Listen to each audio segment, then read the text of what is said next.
channel by ALYSSA MONE. Today's video I want to talk about my labor and delivery experience. This is my second child, so I'm gonna kind of compare it to my first experience and tell y'all what was kind of different or what was the same. Before I get into this video, make sure you guys go watch my recent videos and like, comment, share, subscribe, turn the post notification bell on. Let's get into it. All right, so my first child was born 38 weeks and 2 days. So I kind of assumed that my second, they say don't because it can come later or earlier. But I kind of assumed that my second child was gonna come about the same time. But my second child almost came at the same time because it was, I gave birth to him on March 17th. But that Saturday before March 17th, mind you, I was having contractions for a week or two, not back to back to back like how they want. They say you're supposed to have them every 4 to 5 minutes, lasting a minute for an hour. So I was having them during the week about every 20 to 30 minutes. But that Saturday before I had them on the 17th, they were coming about every couple seconds, every couple minutes for 7 hours, so I just kind of waited out. And then that night I went to the hospital, and when I got there they stopped and I was only 1, barely 2 centimeters. So they're like, oh, you can go walking for an hour or 2 and then we can check you again. So I was already at the hospital, so I was like, might as well. So I went walking for an hour or 2. They checked me again. They're like, oh, he moved down a little bit more, but what's it called? You didn't make enough progress for us to keep you. And I was only 38 weeks at that time. So they was just basically, if I was 39 weeks, they could have kept me. We could have got the process started maybe. So I went back home. And then thankfully my mom flew into town. I think it was that Tuesday she flew into town. So I ended up getting some raspberry leaf tea and some dates. And I was drinking the tea. I think I drank it twice one day. And the next morning I drank it once. And I started eating the dates 6 a day. So I ate the dates 6 one day and 6 the other day. So how it got started is my mom made me go walking, and I was already walking when it felt nice outside. So this day, it was the Wednesday, the 16th. Was like, we gonna walk this baby down. She was here for a couple days, so we was trying to make me have the baby while she was there. I was already super close to being 39 weeks anyway, so it was up. And my body was just over it because with my first son, I only waited till 38 weeks and 2 days. So I was almost 39 weeks. So I was just oh my gosh, my body was just going through it. So I went walking a lot, but this time, mind you, when I was walking, it was hurting. I was just oh my God, he sitting on my stuff. I feel he finna come out. It was just too much going on. So I just went walking a lot. Your girl was going through it. I was walking. I was like, walk faster, walk faster, walk faster. So I probably went walking for about a good 2 hours maybe. Could have been more or less. I don't remember. I was in pain. Kind of was having little contractions off and on, but not too much. So I finished walking and I drank some more of that raspberry leaf tea, which was to help induce labor or make your, what's it called? Make your uterus stronger, something like that. I don't have all the details, but it's supposed to help get labor started or something of that nature. And then I ate 6 of the dates, and then I was like, okay, I'm tired, I'm about to take a nap. So I woke up from my nap, and I was like, oh, I gotta go to the bathroom. I just felt a lot of pressure, in the TMI, but in the vagina and the uterus. I was just oh, I felt my bladder full, I was about to pee on myself. So I got up and went to the bathroom. Then I laid back down, and I woke up, and my underwear was soaking wet, and I was just I just went to the bathroom, so I know, I'm pretty sure I didn't pee on myself. It didn't smell like pee. So I texted my mom. I was like, hey, she was downstairs, but I just texted her to see if she was awake or not, because she said she was taking a nap too. But I texted her and I was like, hey mom, you up? And she's like, yeah. And so I went down there and talked to her, and I was like, because mind you, they had already sent me home when I went on Saturday, so I wasn't trying to keep going. They sent me home, but you'd rather be safe than sorry, especially this is my second baby, so he can labor and delivery could be a little faster than the first time, you know? So I was like, Mom, I think my water broke, my underwear wet. So I called the midwife or the nurse, whatever you want to call them. And I was like, hey, I woke up, my underwear's wet, like pretty soaked, you know, not like normal discharge. Like if you was pregnant or you've been pregnant. Just in general, females have discharge. So I was like, it's not like no normal discharge. So I think my water might have broke. So they're like, oh, well, you can come in and we can double check, or you can just wait for the contractions to start, whatever's best for you, you know? So I was like, I waited about like 30 minutes to an hour. I went walking for a little longer. After that, I went walking for like another 30 minutes, and I called my husband. I was like, hey, I think I'm finna go in and see if my water broke. So he comes home from work, and me and him get in the car. And we didn't even take my hospital bag, nothing, because he was like, we just want to double check before we start taking everything.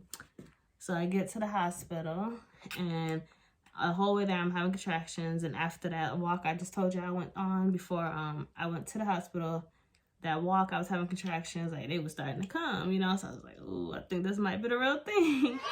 But I wasn't for sure, because you never know. Like, I guess I could have just leaked a little pee, but it didn't smell like pee or nothing. So I was pretty positive it broke, but I just didn't want to get my hopes up, you know? Because I was going to be 39 weeks that Thursday. But yeah, St. Patrick's Day. That's when I was supposed to go get another checkup and see how everything was going. But yeah, he ended up coming. So yeah, me and my husband went to the hospital, and they checked my cervix. And this time it did hurt, because they were like, oh yeah, your water broke. They did something, like put something on my underwear, and I guess if it was blue, that meant the water broke. So she's like, yeah, it's a little blue, but we're going to have her actually go in there and check. So this time they checked my cervix. I was like, ooh, like, ouch, because I guess I was open and the water had broke, so I was more sensitive that time. But yeah, they came back and they did some tests, and they're like, yeah, we're going to keep you. Your water did break, so yeah, we ended up staying. And I was in a triage room first, and then they put me in an actual room. And I think when they checked me, my water broke. I was 2 centimeters. So they're like, we could wait about 4 hours, and then we can like start speeding up the process of labor, you know? So we waited that 4 hours. I was just in there chilling. And then they did let me like, they monitored me for 40 minutes, and they let me get up for 2 hours. Like first I was just trying to speed up the labor myself, like bouncing on the ball and walking in the room. So I did that for a while. Then they came back, and I cannot remember the medicine, but it was some pill. I think it started with C, but they gave me that pill, and that was supposed to start the contractions and make them come a lot stronger and back to back. So they gave me that, and they did start coming like more and more, probably like every couple minutes, every like 5 to 10 minutes, they was coming back to back. And then they got getting stronger. So they were, after I think about an hour or two, they were like, you want to do the pill again, or do you want to do the Pitocin? So, you know, I'm already ready to be my baby. My water broke about 3 or 4 o'clock. So I'm just like, it's about 12 o'clock, 1 o'clock in the morning at this time. So I'm just like, just give me that Pitocin. Like, let's speed it up, you know, whatever. So they gave me the Pitocin. And then, before that, though, I got the epidural, because I was just like, oh, no. Like, I remember when I had the Pitocin with my first son, I could not, no. They started coming back to back to back. So I had got the Pitocin first, the first pregnancy, when I was in labor and delivery. And then the contractions started coming, so I got the epidural after that. But this time, I wanted to get that epidural before. So they proceeded to give me the epidural. But this time, the epidural, I don't know what she was doing. Or everybody do it different, but it felt like she was like breaking my back. That stuff was scary. I was like, oh my gosh, just praying. But the epidural actually did work, so it was worth it. But I remember the first time when my son Junior, I just felt the little sting, and that was it. I didn't feel no pain or nothing that time. So this time, like, she was putting a lot of pressure. And I think I might have been having a contraction at the same time, because the nurse, she was like, are you having a contraction? I was like, I don't know, but I just feel like a lot going on. And then you got to stay still. And, whew, child, it was a lot. I'm like, the epidural, I don't know what she did this time. Or maybe I was just going through it more. But I felt everything she did. Like, she was pushing on my back, and felt the stinging and all that. But as I was saying, I got the epidural before they gave me the Pitocin. But they gave me about, like, 3 dosages of Pitocin. And the epidural did work. Like I said, I ain't feel none of them contractions. She's like, oh yeah, they're coming like every 2 minutes. whoop, whoop, whoop. And I was like, oh, well, I don't feel it. You know, I was just sitting up and trying to sleep and, you know, just trying to not focus on what I was going through. But, what's it called? They did keep giving me the Pitocin. I said about 3 dosages. And then finally, she had me sit up and then give me the ball. And she had me sit up straight. And she was like, well, we're going to check you again and see how far along you are. And then I was 4 to 5 centimeters. So then they gave me the ball again. Because at this point, once I got the epidural, my body was numb. So I couldn't, like, walk around. Oh, there go my baby hat. My bad. He was trying to get fussy, so I just picked him up. But, yeah, I had to sit still once I got the epidural.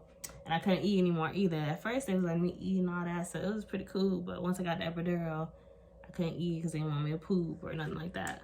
But yeah, it was pretty cool. They let me eat, like, regular food. Hubby went and got me some food. I didn't eat the hospital food. And the story might be all over the place, but it's just basically my labor and delivery story from what I'm remembering. Because it was about 3 weeks ago. Because they say you forget everything. I ain't forget nothing. I ain't even forget nothing with my first son either.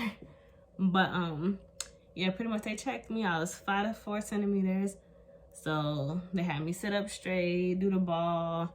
And this was the next day about 10 o'clock.